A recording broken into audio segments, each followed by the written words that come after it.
Rob, Yes. we have some Supreme Court news coming in right now. Breaking. Yep. On the wire. Hot off the presses.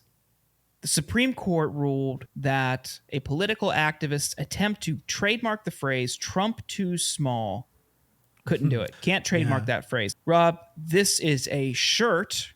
The subject of this lawsuit was over a shirt that had a hand doing this, making the small sign. Yep. That said Trump too small. And on the back, it says Trump's package is too small.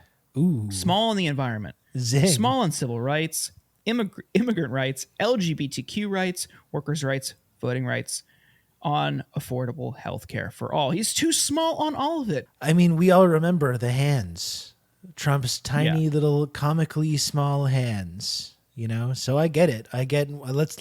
Let's bring back all that stuff, you know? Mm-hmm. We had 4 years of this kind of analysis and humor, and I'm for one, I'm really looking forward to bringing all of that stuff back. Because as we know, the Trump era, as predicted, was so great for comedy and music and art. We just saw so much great stuff being produced at that time. So I, for one, just can't wait to bring that all back. And I do think it's unfortunate that this wasn't able to be trademarked. Trump too small. I think is that if that was successfully trademarked and this website was established, and let's say Trump did win this coming election, he would have to resign in disgrace. And so it's once again, you see this partisan Supreme Court stepping in to protect their guy. Save Trump. To save Trump's ass. On the comedy and art, whatever, all the pop culture around Trump during the first term in office, there is one thing for me that stands out that I really hope does not come back during the Trump years. the looming Trump second term. and that is the viral TikToker who would just record herself lip syncing to Trump quotes and people acting like it was some brilliant form of comedy. We hit the body with a tremendous, whether it's ultraviolet or just very powerful light. Give this lady a Netflix show. I never understood that. Who's got a couple $1 million to throw this way? This is brilliant stuff. I remember seeing the first one of those videos and being like, oh, like, haha, like, you know, he's a little chuckle. And then that's like Trump said that. Yeah, she's doing Trump. That's funny. And then it's like, it turns into this big like phenomenon. She did a whole special. Like she did a whole Netflix special over it. Like what was that? There's no comedy in that.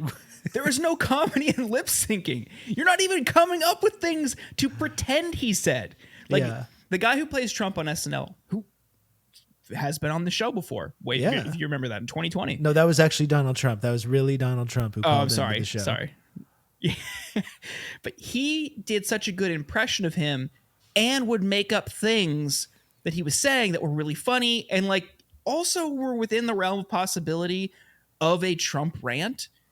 Just a total tangent. You could see him and he followed his mannerisms, his patterns of speech. It was really clever and funny. And of course, it's great that he got rewarded for that. Yes, exactly. Scooby-Doo. Scooby-Doo.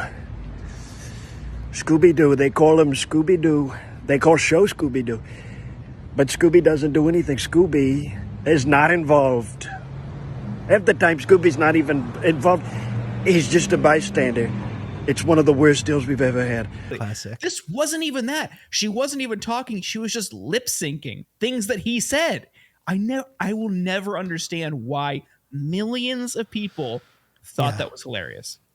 I know. Like Trump really did something to people's brains, and I'm not excluding myself from that. He certainly did something to my brain as well, but didn't mess me up enough that I got swept away in thinking that was like great, and all the wonderful personalities that bubbled to the surface during those years. Jeff Tiedrick, of course. I've kind of come around on Jeff, though. I kind of like him. I kind of think hilarious. He's cool. Yeah. Yeah. You know, he's kind of the original Trump guy, you know? And I think, you know, he knows He knows his bit, he knows his routine, and he delivers to perfection. I almost feel happy when I see Trump back in the headlines and doing stuff. I'm like, Jeff's gonna wait to see what Jeff does with this. Hey, fuck stick. We hear whatever it is, you know? Yeah. I don't know anything about that guy, what he does. I don't know if he does anything. I just know on Twitter he professionally hates Trump. Yeah. And that's enough for me. He's hilarious. He's good in my book. I mean, the Orange Man is bad.